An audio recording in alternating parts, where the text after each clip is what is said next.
buenas tardes a todos. Bienvenidos a este podcast dentro del marco de CITIC 2023. Mi nombre es Gerardo Pairó, soy cardiólogo intervencionista del Instituto Nacional de Ciencias Médicas y Nutrición Salvador Subirán en la Ciudad de México y tengo el honor y el placer de tener como compañero en este podcast al doctor Juan José Parcero Valdés. Él es cardiólogo también intervencionista en la ciudad de Tijuana, con amplia experiencia en la parte clínica, ¿no? Es curioso que ahora nos volteen a ver, Juan, como los entes raros a los que todavía nos gusta la parte clínica, claro. La cardiología en la que no solamente somos los tuberos clásicos que tanto molestaban, ¿no?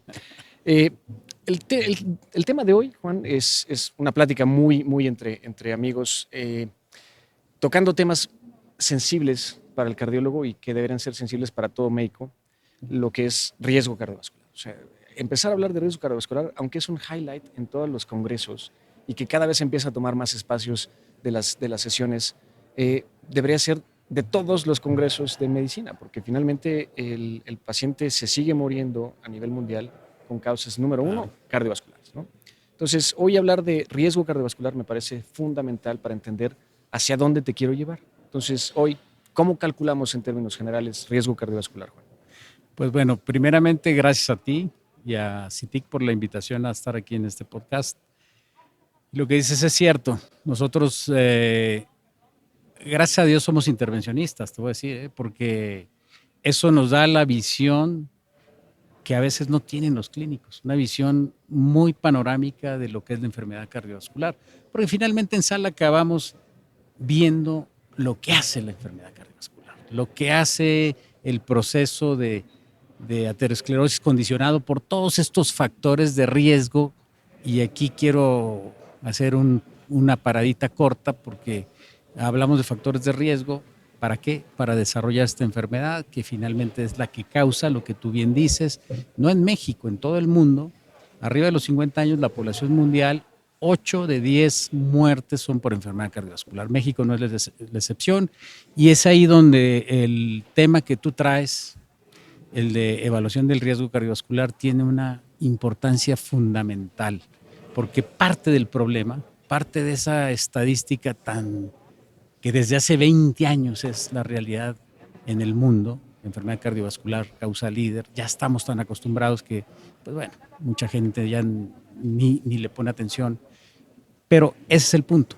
¿Por qué hay tanta enfermedad cardiovascular? Porque hay que empezar, el abecedario empieza en la A y acaba en la Z. Y la enfermedad cardiovascular, para tener un enfoque adecuado de ella, hay que entender cómo evaluar el riesgo cardiovascular.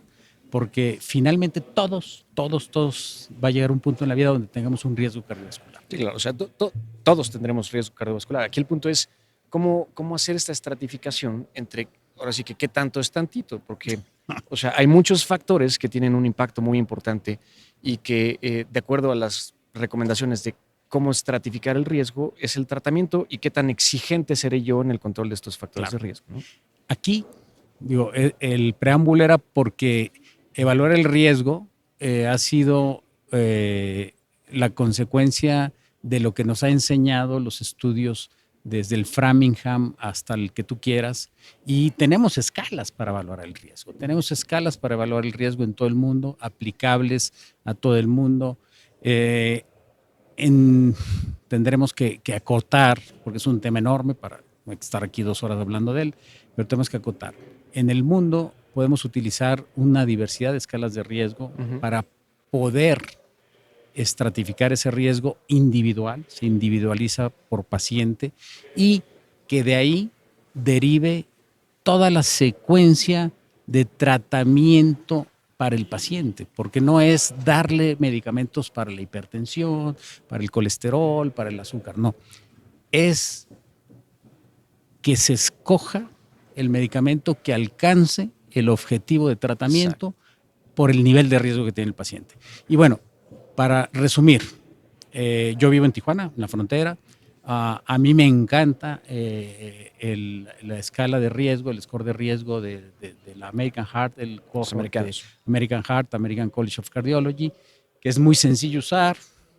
Tú como médico puedes bajar la app de ahí de la tienda de ya sea Android o la otra, la app del ASCBD Risk, la tienes y 7 preguntas, si no me equivoco, y con eso, con 7 respuestas que llenes tú sobre tu paciente que estás viendo enfrente, ya tienes un instrumento enorme de cálculo de riesgo. Ya puedes calcular el riesgo en que el paciente que llegó a tu consulta está para entonces definir tus objetivos de tratamiento. Claro. Hay otras, está el SCORE, que es el europeo, que aplica por regiones, porque no toda la población es homogénea, hay mucha heterogeneidad y más allá en Europa. Entonces, se puede usar el SCORE, está el Globo Risk, hay muchas, pero yo creo que con que conozcan una, apliquen una, es mejor que simplemente recibir al paciente, checarlo, ver que es hipertenso, que trae lípidos elevados, que trae su glucosa elevada y establecer tratamiento. No, esa es una medicina que es totalmente retrógrada, que es totalmente antigua y que es parte de una inercia que a veces se lleva porque institucionalmente estamos cargados, privadamente seguimos la inercia institucional y no lo hacemos. Hay que hacerlo con la que tú quieras, pero hay que hacerlo. Tienes poco tiempo en realidad, pero lo que quería yo también forzarte un poco en cuanto al punto a tocar es, no es lo mismo hacer prevención primaria que hacer prevención secundaria. Ah, claro. Pero tú decías de hablar de un concepto arcaico, viejo, antiguo de los 80s, que es decir prevención primaria o secundaria. Cuando hay colores intermedios entre el blanco y el negro, hay una escala de grises. También hay una diferencia importante entre tener una verdadera prevención primaria y una verdadera prevención secundaria. Porque yo les decía, a ver, prevención primaria es el paciente que acaba de nacer hasta un minuto antes de que se infarte. Exacto. Es el mismo, Exacto. o sea, es la misma teoría de prevención y no es el mismo paciente, No es el mismo. evidentemente. Exacto. Entonces, qué bueno que lo mencionas. Hay una escala para que yo pueda estratificar, decir, a ver, este paciente en particular tiene esta meta de tratamiento. Y entonces esto me lleva a los fármacos que, en teoría, basado en evidencia científica, han logrado disminuir este riesgo potencial y eso te lo ponen escalas como ASCBD, que te dice, a ver, si usted tiene este paciente, tiene un riesgo del 17% de tener un evento a los próximos 10 años. Pero si usted le da estatinas, por ejemplo, que es uno de los medicamentos que quería yo empezar, baja ese riesgo teórico del 17 al 12%. Perfecto, o sea, esto está basado en evidencia. Claro. Entonces, hoy hablar de fármacos que han reducido el riesgo cardiovascular teórico, como las estatinas, por ejemplo, abren espacio a decir, hay un punto, un objetivo de tratamiento que es en particular, en términos generales, LDL. Tenemos otras herramientas que tienen también evidencia de haber disminuido el riesgo cardiovascular sobre una terapia estándar establecida como son las estatinas. Y entonces empezamos a hablar de mezclas, ¿no? O sea, de potenciación de fármacos por estas interacciones fármaco-fármaco que logran llevar a, como tú dijiste, una meta de tratamiento individualizada para el paciente por la escala de riesgo en la que se encuentra o la probabilidad teórica de tener un evento cardiovascular. Entonces, llega ese TIMIB y entonces ahora empezamos a hablar de terapias combinadas. Y después llegan los anticuerpos monoclonales contra PCSK9, ¿no? Y entonces eso hace una revolución sobre a quién debería yo apretar el tratamiento. Y entonces esto me lleva al punto que yo quería tocar contigo. Teniendo esto, ¿necesitamos otros fármacos? O sea, ¿hay espacio para otros fármacos? Yo pienso que sí, pero quiero escuchar tu opinión. No, mira, bueno, nada más para cerrar el tema de prevención primaria y secundaria, y bien lo dijiste, o sea, esa línea que debería ser más clara se rompe cuando el paciente se infartó o cuando se anginó o cuando tuvo un stroke. Entonces, es una pena, ¿por qué? Porque perdiste años de intensidad de tratamiento porque lo catalogaste como prevención primaria simplemente porque no le había pasado clínicamente ningún evento cardiovascular. Y sí, estoy totalmente de acuerdo contigo, tenemos que tener otra visión. De hecho, ya hay propuestas para hablar de prevención primaria de alto riesgo y en fin, pero bueno, dejando claro eso, prevención primaria se sigue usando para fines de poner al paciente en donde lo voy a querer como objetivo de tratamiento, o prevención secundaria, el que ya tuvo un evento. Claro, hablando de LDL, ¿por qué LDL? LDL, pues todos sabemos que es el principal, es el protagonista de la película de la aterosclerosis. Entonces, aprendimos aprendimos con las estatinas, porque antes de estatinas, en la era prestatinas, había pocas opciones de tratamiento, tratamientos poco eficaces desde el punto de vista de potencia para reducir el LDL, vienen las estatinas y empezamos a aprender mucho. Estatinas de primera generación, segunda, tercera. Actualmente, gracias a Dios por la incursión en cuadros básicos mexicanos de medicamentos, estatinas de alta potencia a dosis, no las dosis que yo en lo personal considero que debía tener un cuadro básico de una institución pública, son dosis intermedias, pero bueno, cuando menos son de alta potencia y obtenemos una reducción mucho mayor del LDL. ¿Qué hemos aprendido con todos esos estudios de intervención, ya sea en poblaciones de prevención primaria y secundaria? Que mientras más bajemos, vamos a hablar de uno de los tantos factores de riesgo, el LDL, sí, quizá el más importante. Mientras más lo reduzcamos, el paciente tiene menor número de eventos cardiovasculares. No vamos a hablar de coronarios, cardiovasculares, incluso mortalidad. Entonces aprendimos que no hay curva J, que no hay un nivel hacia abajo que nos detenga, que mientras más bajo es mejor. Okay. The lower is better. Esa es la conclusión. Entonces quise poner esto porque es lo que permite contestarte que no es el fin del camino.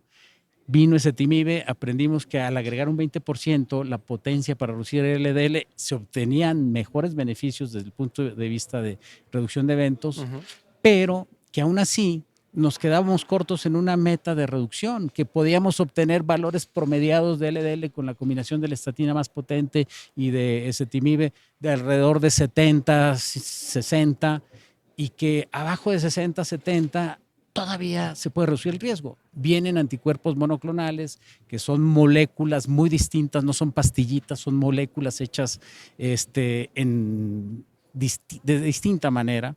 Entonces aprendimos que la potencia de esos medicamentos mostró que hay mayor reducción de eventos. Son medicamentos que hay que inyectar mensual o bimensualmente y que, bueno, redujeron eventos cardiovasculares, redujeron progresión de la aterosclerosis y viene lo que va a ser una cereza en el pastel. Exacto, una nueva ventana terapéutica. Cereza en el pastel. Ok, y por eso me atrevo a meterme en el camino porque quiero llevarte a eso. Ya dijiste tú que el concepto es mientras más bajo mejor y eso queda clarísimo y por eso necesitas medicamentos tan potentes como lo son los inhibidores de PCSK9, pero ahora viene una nueva familia de medicamentos o un medicamento con un mecanismo de acción totalmente distinto a lo previo y es inclisiran. ¿Cuál es el mecanismo de acción de este fármaco? Este es un mecanismo de acción fascinante porque es una terapia que va muy parecida a la terapia en la que se basan las vacunas. Es una terapia que va a un objetivo sumamente específico, va al núcleo de las células. ¿Para qué? De alguna manera entrar al RNA mensajero, que a partir de ahí se sintetizan las proteínas que ocupa todos los tejidos. Aquí vamos a hablar particularmente inclisiran. Inclisiran es un target dirigido a un objetivo sumamente específico. Uno, hígado. No actúa a otro nivel, no actúa en cerebro, no actúa en músculo, actúa en hígado. 2, actúa específicamente en el RNA que produce la proteína PCSK9. Entonces, cambia, sustituye bases de nucleótidos ahí de la cadena de RNA e impide la formación de esta proteína. Y entonces, al lograr esto, ¿qué se logra? Que el nivel de colesterol en la sangre se reduzca, porque evitamos que su reciclamiento, que la destrucción del colesterol se evite. Entonces, es un medicamento fascinante porque su único objetivo es... Digamos que se va un paso atrás en todo este ciclo del metabolismo y homeostasis del colesterol, ¿no? Impedir que se forme la molécula y eso hace que en automático los receptores no se destruyan. Exacto. El número de receptores que tiene la superficie de las células hepáticas se incrementa y eso permite que se depure. Una dosis semestral del medicamento depura en promedio entre 48 y 50% de los niveles de LDL y te evitas, digo, no estamos hablando que este medicamento va a sustituir a los que ya están establecidos, pero te evitas quizá 365 pastillas al año. Sí, o sea, parece que no viene a quitarle chamba a nadie, sino más bien viene a aportar mucho al control, al tratamiento y al buscar un objetivo secundario de disminución de eventos cardiovasculares, porque mientras más bajo, mejor, y lo vas a conseguir así. Ahora, lo que yo quería tocar un poco contigo es que ya habéis dicho, a ver, 365 pastillas versus 28, 30 inyecciones al año, versus en algún punto 2 al año. Entonces, esto sí ya lo sabemos, hay una diferencia importantísima entre el apego al tratamiento y los efectos netos sobre la reducción de eventos cardiovasculares. O sea, eso será algo que seguramente en un tiempo podremos estar ciertos de que comparar 2 inyecciones al año en un punto ya estable de la dosificación versus estarte inyectando cada 2 semanas, versus estar tomando además 2 o 3 fármacos extras en tabletas, pues tendrá un impacto, ¿no? Entonces, ¿cómo seleccionas al paciente? O sea, ¿quién sería el paciente ideal en que tú me dijeras, a ver, una molécula que actúa de una manera distinta, en que yo quiero tener una potenciación en la reducción del efecto y de la reducción de concentraciones de LDL? ¿Cómo lo selecciono? ¿A quién escojo yo? Bueno, ahí te va. Como todo en medicina, no nada más esto, Tavi, lo que tú me pongas, siempre nos hemos esperado a que la evidencia, resultado de los estudios clínicos nos digan cuál es el paciente en el que lo voy a usar. De momento que tenemos, bueno, pues los ensayos que van de outcomes, de desenlaces, van bien.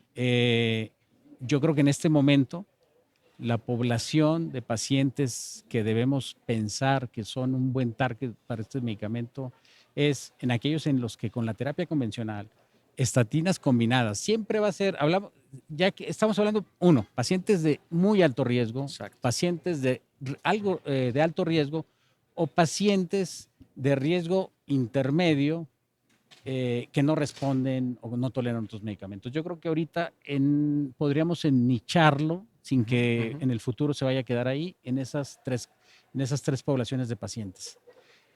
¿Por qué? Porque el paciente de muy alto riesgo es el paciente que ya tuvo un evento, que tiene múltiples factores de riesgo, que no alcanza sus objetivos de tratamiento y que necesitamos meterlo a un LDL por debajo de 55 y que si no lo puedes lograr con una terapia combinada con es tu única lo que opción. tenemos, es la opción. Claro, es la opción y que ya van los estudios, han demostrado que reduce los outcomes. Eso es importante. En el de alto riesgo, que no alcanza su objetivo, también. Aquí el punto va a ser tu objetivo de tratamiento.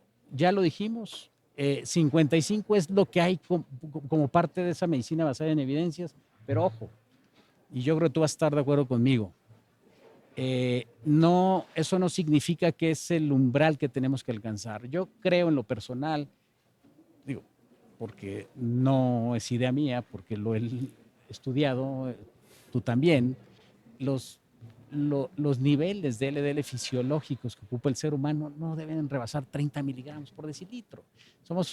Mundialmente vivimos en una era donde somos metabólicamente enfermos.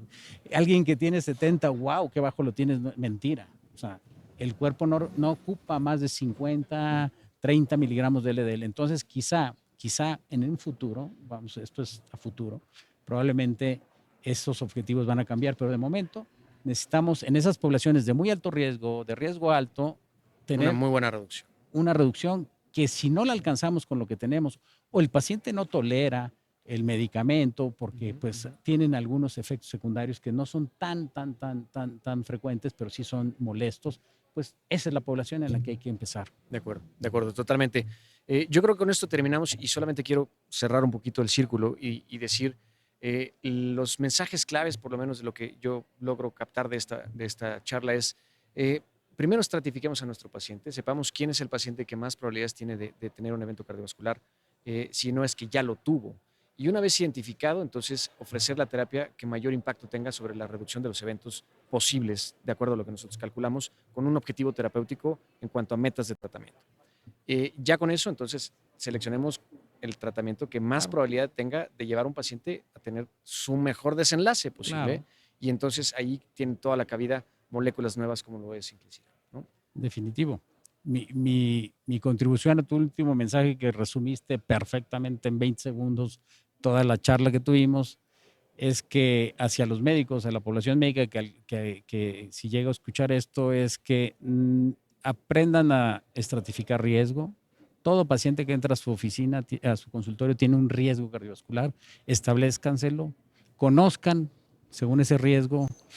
Si la población a la que pertenece es prevención primaria de alto riesgo, prevención secundaria, establezcan según ese objetivo las metas de tratamiento, porque no basta con que les den medicamento, hay que lograr los objetivos de tratamiento.